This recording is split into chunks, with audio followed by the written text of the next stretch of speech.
Alright mga ka-basic, welcome back to my YouTube channel. Today's video ay gagawa po tayo ng desk lamp. So simulan na po natin, huwag na po natin patagalin. Siyempre ang gagamitin po natin, wire. Siyempre kasama na po yung saksakan dyan. Tapos yung pinaka gagamitin po natin pandikit, mighty band. Tapos tong ilaw, tsaka yung galing po sa sirang ilaw, gagawin po natin pang cover. At di mawawala yung socket. Siyempre gagamit po tayo ng ito na nga yung sa sirang clip pan. Yan, para pwede po nating iipit kahit saan. Siyempre gagamit po tayo ng joints. Yan yung joint, yan dyan po siya kinuha. Yan po yung gagawin natin panduktong. Hugutin lang po natin, tapos puputulan po natin to ng konti kasi mahaba po to yan. Nilagyan ko lang po yan ng nut. So yan, kabilaan po yan, may panghigpit. Para paghigpit yun, puputulan natin yun para umakto po yung 1/2 inch na ginamit ko po na tornilyo, yung allen nut, allen bolts. Tapos yan, duduktong na po natin. Siyempre tornilyohan na po natin, kabilaan po yan. Higpitan lang po natin na hindi po tayo ngingiwi, yung tamang higpit lang po para na yan, nababalo-baluktot. So ikabit na rin po natin itong isa. Lagyan din po natin ng tornilyo.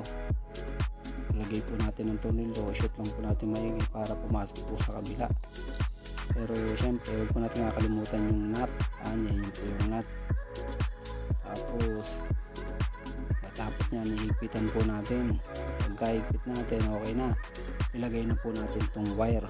Pasok po natin dun sa butas. Yan po natin ipapasok sa butas na yan, tsaka dun sa kabilang butas hugutin lang po natin, then papasok na po natin.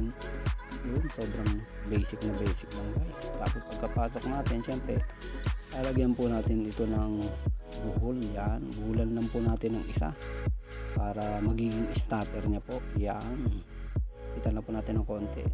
Yan, yun hindi na po siya mahuhugot. Tapos ayan na, ipapasok na po natin yung wire na yan. Siyempre huwag po natin kalimutan hindi takpan po muna natin. Yan, tapos yan, yung wire na yan, pasok na po natin dun sa socket po ng ilaw. Yan, ipatulisin lang po natin ng konti, tapos ipasok na po natin, tsaka po natin higpitan. Siyempre yan, tamang higpit lang.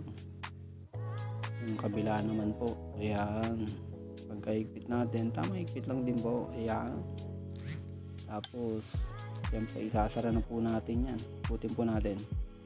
Pagkahugot nyan, yan, pagdikit lang po natin yan. Tapos lalagyan po natin yan ng mighty band. Yung sakto lang po, yung hindi naman po masyadong marami. Maglaba na, baka pati kamay nyo po dumikit na dyan. Tapos ayan na, lagyan po natin ng konti. Kabilaan po, lagyan po natin. Yan, pagkalagay natin, ayan na, okay na po yan, dumikit na po yan. So tingnan po natin kung talagang dumikit na. Ayun, dumikit na. Ayan, wala nang kalog-alog, matibay na guys. Then ilagay na po natin tong cover sa ilaw. Yan, may karton para magiging guide nya po para tumigas, para po hindi maging magalaw po yung ilaw. Yan, ikot na po natin. Ayun, pagkaikot natin, tamang higpit lang din po, wag po natin gigilin para hindi po masira. Yan, okay yung karton pampatigas. Tapos saksak na po natin, tingnan po natin kung talagang gumagana yung ginawa po natin. Saksak po natin guys. Ayun, gumana siya guys. Okay, alright, tingnan natin kung talagang matibay. Yan, bumabalo-balo. Uy! Ay!